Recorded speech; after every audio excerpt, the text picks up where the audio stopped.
feel the pressure building on the stepmom of missing Kyron Horman. Kyron's biological mother and stepfather are once again demanding Kyron Horman's stepmom, Terry Horman, tell cops everything, and I mean everything that she knows. Kyron has been missing for almost 5 weeks now. 5 weeks?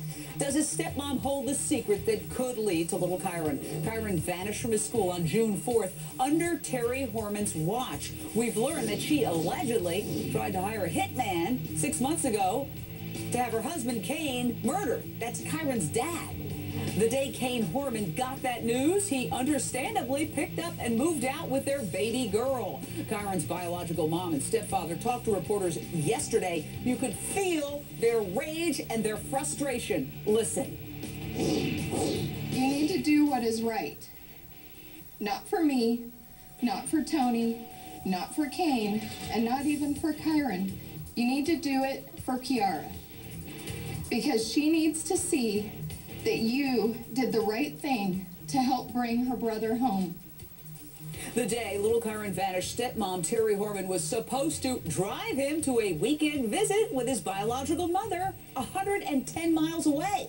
Was Terry Horman sick and tired of driving Kyron to these visits? Could that have caused a resentment? I'm taking your calls on this one. 1-877-JVN says straight out to my fantastic panel. But we begin with investigative reporter Michelle Segona. What is the very latest, Michelle? Well, Jane, I've got 5 updates for you, 5 quick points. First update is that the landscaper, what we've learned reportedly, actually went back to Terry recently and was wired and told her that he was going to tell authorities about the particular scheme to be able to, to kill her husband, but she didn't take the bait and cut the conversation off early. That was the first thing. The second thing is that the district attorney sent a letter to the judge, possibly requesting the release of the restraining order information. I did confirm with the Circuit County Court that the judge is on leave until tomorrow and is going to review that particular request.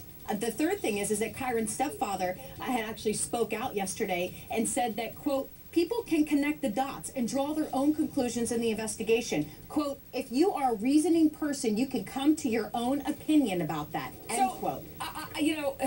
That brings me right to my big issue. What are they waiting for? Shouldn't cops have arrested Terry Horman by now? She allegedly tried to hire a hitman to kill her husband. She reportedly pursued the alleged hitman even after Kyron was missing. Shouldn't that be enough for an arrest? And I gotta throw that to Stacey Honowitz. You're the prosecutor. Well, it's very interesting. You just don't make an arrest based on somebody coming forward 6 months later, and that seems to be the issue in this case. The gardener, the alleged hit, and the conversation was 6 months ago. So the credibility of this gardener has to be, vetted out. Bottom line is, what took him so long? Why didn't he go to authorities right away? And if there's no conversation on tape, that's why they sent authorities in. It might be a difficult case. So the sheriff said he's going to decide by the end of this week as to whether or not an arrest is going to be made. And, of course, there is no child at this point. So we don't know what happened to Kyron. We pray and hope that he's found alive. But as the old saying goes, and I'm not trying to be morbid here, there's an old saying, no body, no case. So that is obviously a problem. When we come back on the other side of the break, we're going to talk to another contractor who wanted to work for Terry. Are the walls closing in on Kyron's stepmom? Next.